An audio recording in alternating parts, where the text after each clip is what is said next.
Everybody, welcome to the press. Great to have you here this week as we dig into the first full field event of the year. It's the Sony Open in Hawaii. I'm Ryan Ballingy. Thanks for being here. We're going to go over the tournament. We'll talk about the course. We'll talk about the field. We'll go over model results. We'll talk about first round plays for the week for the Sony Open in Hawaii. So, without further ado, let's get into the tournament after a quick recap of the century. Hideki Matsuyama set the PGA Tour record against par in a 72-hole tournament, 35 under total, winds up winning the century by 3 over Collin Morikawa. We talked about Hideki Matsuyama last week, did very well in our model. Didn't pick him to win outright. That probably should have been slapping us right in the face, but historically has been great at the tournament. Collin Morikawa was the obvious pick there. He has never finished worse than 7th, and that trend continues in this tournament. Thomas Dietrich had a good week. We did talk about Thomas Dietrich, talked about Jake Knapp. He did not have such a great week, but we talked about him as a potential kind of fun pick whose value was better than maybe the field indicated. But we also know that first-time players at the Century don't tend to do as well as those with experience. We saw that in the end results on Sunday with Sungjae Im, who's a regular at this tournament, also doing well, finishing in solo third place. So, that all said, let's spin it forward to the Sony Open in Hawaii. And this is the first full field event of the year on the schedule. And what makes this tournament really interesting is it's such a difference from what you see at Kapalua, right? Kapalua is long and par 73 and wide and big targets and relatively slow surfaces. You have to score. You have to go super low. You got to think about 30 under. Par is basically 68 there, 68 and a half.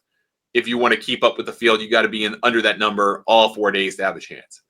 It's different at the Sony Open in Hawaii. The winning score tends to be around 20 under par, which if you took 3 strokes away from Kapalua's par, you'd be right around that number, right?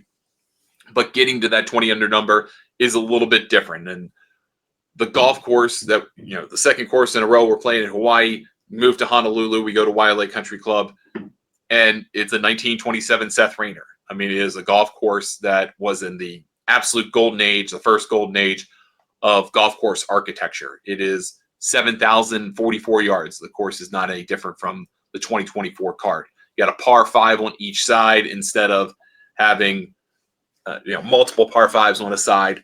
And this is a golf course that tends to reward ball strikers, tends to reward players who play really well from tee to green and then just kind of have a hard time making putts.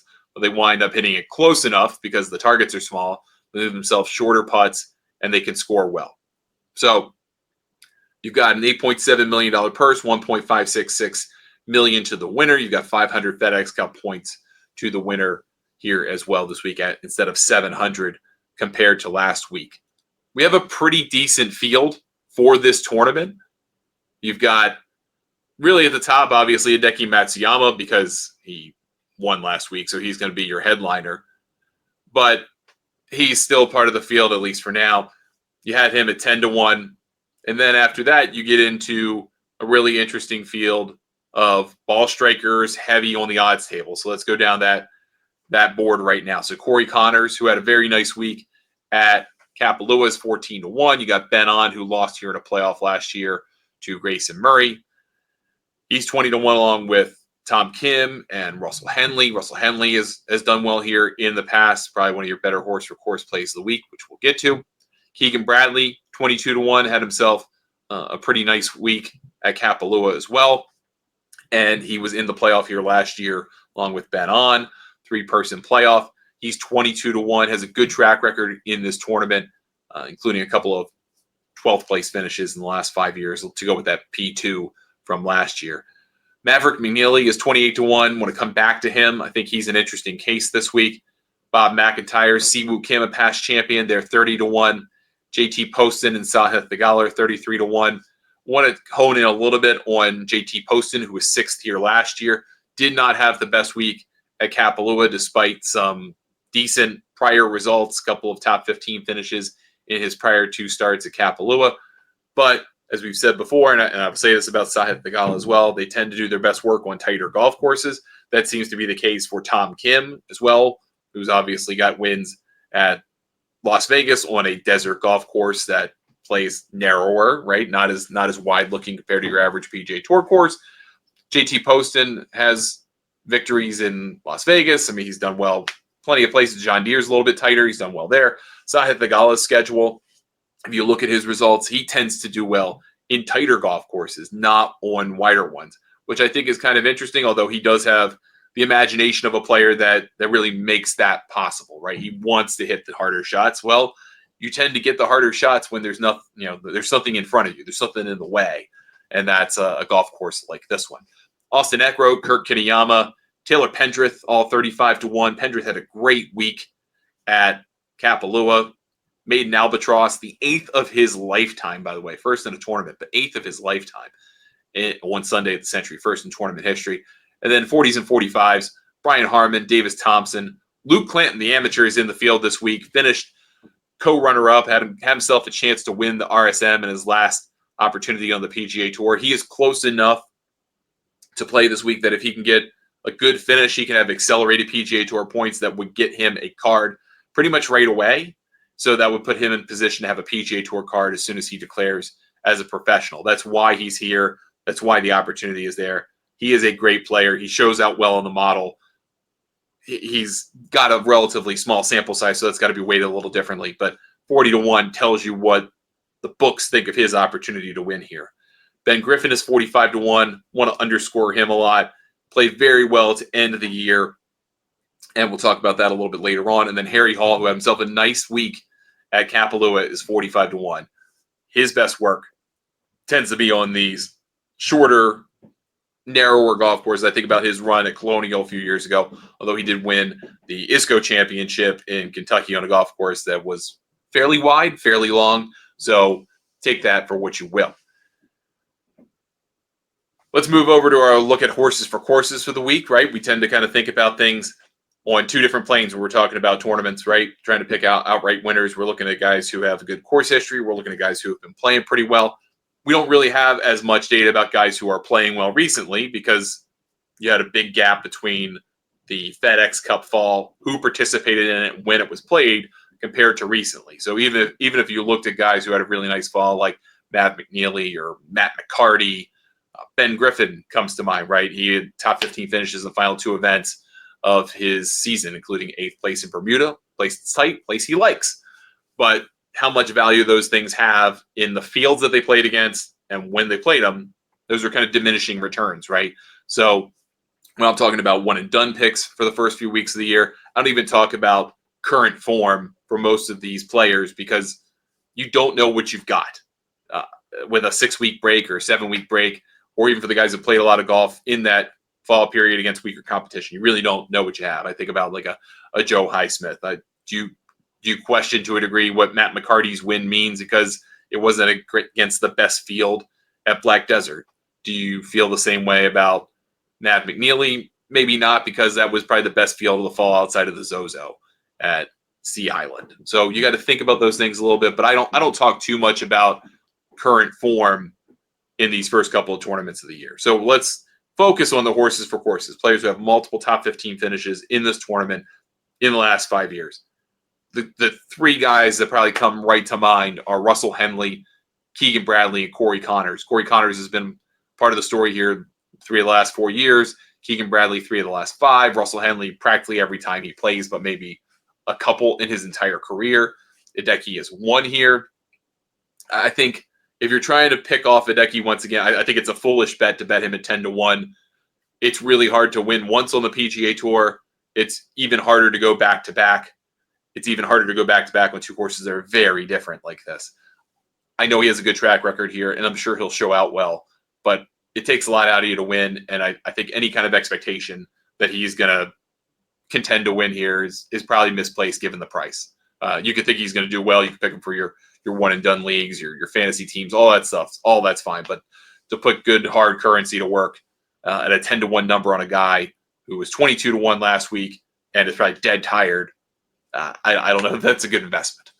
Ben On's been close here a number of times. Obviously, playoff last year, a couple of other top 15 finishes in this tournament. He's playing the best golf of his life the last couple of years. He's really figured out something, how to manage himself on the tour, how to use his ball striking to his advantage to mitigate what is his worst skill, which is putting, and to put himself in a reasonable position to win, or at least top 15 a whole lot, get himself in the big money tournaments, get himself in the majors, all those types of things. Nick Taylor's another horse for course here. I don't want to kind of make any jump to conclusions, go to, okay, well, if you're Canadian, you play well here, so let's pick Taylor Pendrith. I don't want you to do that.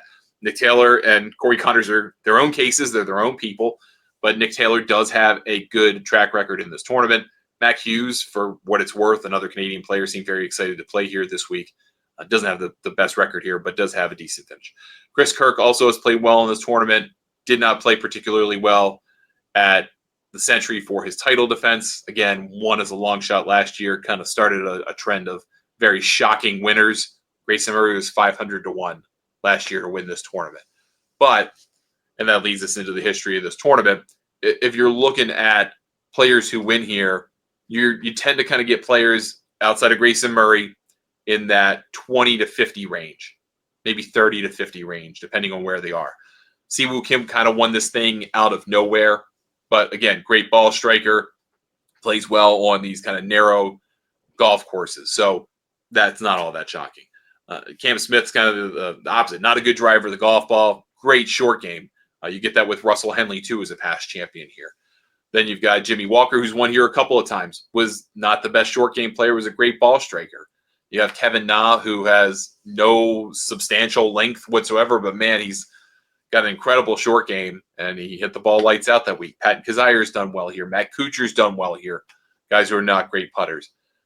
None of these players are particularly long, really. I mean, not by modern standards. So you can be pretty much any kind of player and win here. There's not a certain archetype, but you got to strike the ball well, and you got to stick it close. I mean, proximity to the pin is a big thing here this week, and the targets get a lot smaller compared to Kapalua. A couple things to point out about past champions and course history for what it's worth. 5 of the last 9 Sony Opens went to a playoff. This is a tight tournament. It is typically down to the wire, usually comes down to the 71st and 72nd holes to determine a champion. And most of the time in the last decade, basically, that hasn't even been enough. You've gone extra holes. So if you find yourself playing 18 again for the 73rd hole of the tournament, don't be surprised if you're a player in the field this week that has a chance to win. Also something worth noting, and this trend has a different value to it now because the Century not only has winners from last season, but also the top 50 in the FedEx Cup from the prior season. But there's long been a trend of this tournament that Sony Open winners tend, not always, but tend to play the week prior. You knock the rust off. You've been competing. You competed against great players. You get into a field like this. There's no coming off of vacation. There's no ring rust, none of that type of stuff. So that is something to think about when you're thinking about players to like this week. Now let's get into the model. Top 10 for our model that we do each and every week for the PGA Tour. These are outright models. As I've explained before and keep explaining, the model that I do looks at 1 and 2 year windows of PGA Tour performance, and that looks at strokes gained in the raw, but also strokes gained multiplied by the quality of your competition as measured by the official World Golf Ranking. That gives us a figure we call quality strokes gained. Then we look at your performance in the last 10 PGA Tour events and your performance in this tournament in the last 3 years. And then we put all that together, and that gets you our model. So let's look over the top 10 this week, and then we'll talk about some potential limitations of the model in the early part of the season, particularly for this event. So number 1, Hideki Matsuyama. That's not surprising at all. Past winner here, won last week. Just had a great year last year. Corey Connors, number 2. Consistent ball striker, plays well, gains a lot of strokes, lots of high finishes. Keegan Bradley is 3rd. Again, makes sense. Not quite as good of a ball striker as Corey Connors, but puts himself in position a lot, and also gets a big boost from good finishes last year, including a win at the BMW. Matt McNealy is 4th. Again, great ball striker. I think he is a very good fit for this golf course. Again, if you think about RSM, host course, right? Seaside at Sea Island, shorter golf course, narrower golf course, not huge targets. I think that's a great guy to look at this week. I think the value play of the week, if you can get him soon enough, he is Ben Griffin, 45 to 1, 50 to 1, depending on the book. He's probably going to be 40 or 35 by the end of this. He's going to be bet pretty hard this week because of those 2 8th and 15th place finishes to end the fall. He was great throughout the fall. Tends to play well in these narrower golf courses. I can see that. Siwoo Kim is 6th. I think he's an interesting play. He wins so sporadically, though, it's hard to play him. Maybe you like him on a top 10 or 20 instead if you want less exposure to him. But I could see him playing very well this week. Mediocre in the field last week. That's kind of to be expected. But he had a really great finish to last year. Played great in the end of the summer. Played great in the fall where he did play. But again, talked about this earlier. If you are trying to extrapolate future performance based on something that happened 3, 4, 5 months ago, it's hard to do. It's hard to do reliably. So do you take that T32 from last week at Kapalua, or do you take what you saw over the summer and a limited amount in the fall? This is a longer term model, so that's going to give you the answer that my perspective, right? Lucas Glover's 7th. I think that's kind of surprising to me. He still gets credit in the model for the back-to-back wins. He is a great ball striker. He is a truly atrocious putter. So that's something to consider here this week. Russell Henley is 8th. Really just a great all-around player. Just tons of top 10s, 15s, and 20s. I would like him on a 10 or a 20 here this week. Maybe an each-way bet. It's harder to do here in the United States, but you can get a win and a top 5, place them in the equal amount, or a win and a top 10. Occasional book. Bet Rivers does this. We'll offer you a win plus a top 8, 2 bets together, so you don't have to do them separately. The true each-way bet. Really good guy to look at for this week. Taylor Pendrith comes in 9th in the model, which that a little bit surprising, but played well recently. Had a great year last year. He moves the ball, obviously. I don't know that this is the best fit for him. I'm not convinced that it is. But in terms of overall performance against the field in the longer term, he's right in there. Ben On is 10th. I don't think that should surprise anybody. He comes out 10th a lot of the time. 10th, 13th, 17th in a lot of fields. In fields like this, he kind of percolates toward the top. Consistent ball striker, puts himself in position. Hard to win, right? Hard to trust to win. But does he kind of make up for not getting the job done last year? Probably should have won last year, to be honest. But didn't get the job done last year. Does he kind of come back from that and do well here this week? That's kind of up to you to decide in terms of top 10. Now, we publish the top 10 for free for everybody. If you want to become a Golf Newsnet member, you can head over to golfnewsnet.com and get the full field. We have all 140 players as we're recording this. We'll get 4 more from the Monday qualifier. But we'll have all relevant players to the field listed and ranked for the week, all the way from top to bottom, but you get the top 10 for free. Over golfnewsnet.com, join for $40 for a year, $60 for 2 years, or $80 for 3 years. And that includes, if you're a member already, you can tack on time to your membership and get those special rates available. We're going to wind up running it probably through January. It's done really well for us. So head over to golfnewsnet.com if you would like to check that out. There's so many tools available over at golfnewsnet.com. And one of them I want to highlight here in this episode. We're going to do a second episode this week talking about this tournament. We only did the one on the Century last week, but most weeks we're going to do 3 episodes. So one kind of going over the model and first clicks and all those types of things. Then a second episode digging a little bit deeper in the weeds on some value plays and some matchup plays.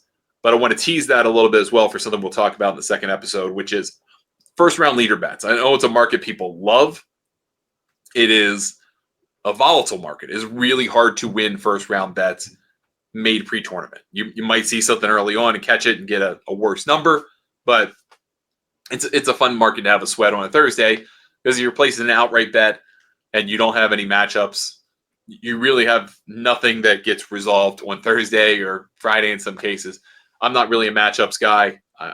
In terms of personal betting, I can evaluate them, but I really tend to look at first round leader bets as something more fun. Every once in a while you get something crazy and you get a big hit, and it's a lot of fun. A little bit more than getting a minus 120 on a one-on-one matchup or something like that. So with that said, here's a look at the first round strokes gain leaders on average historically in this tournament. Players who in the Sony Open in Hawaii are gaining strokes in the first round in particular. These are guys to look for. Now, they have various amounts of rounds played here, total rounds played here. Maybe they played here twice. Maybe they played here 3, 4, 5, 6, 7, 10 times.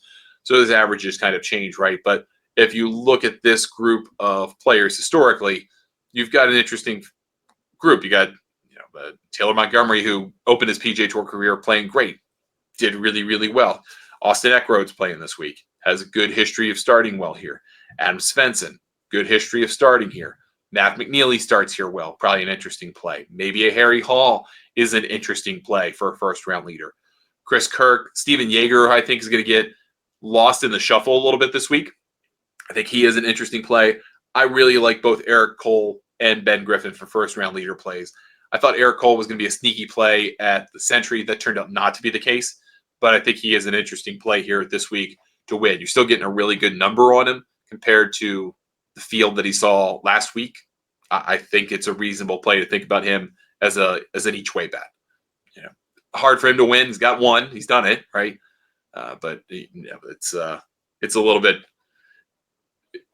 difficult to pick him to win because of not being at the same level he was a couple of years ago when he came out and just every week, felt like 30 weeks in a row, was just a tremendous, tremendous player in terms of 10s and 20s. You're not going to get that probably, but you might give him in a first-round leader situation.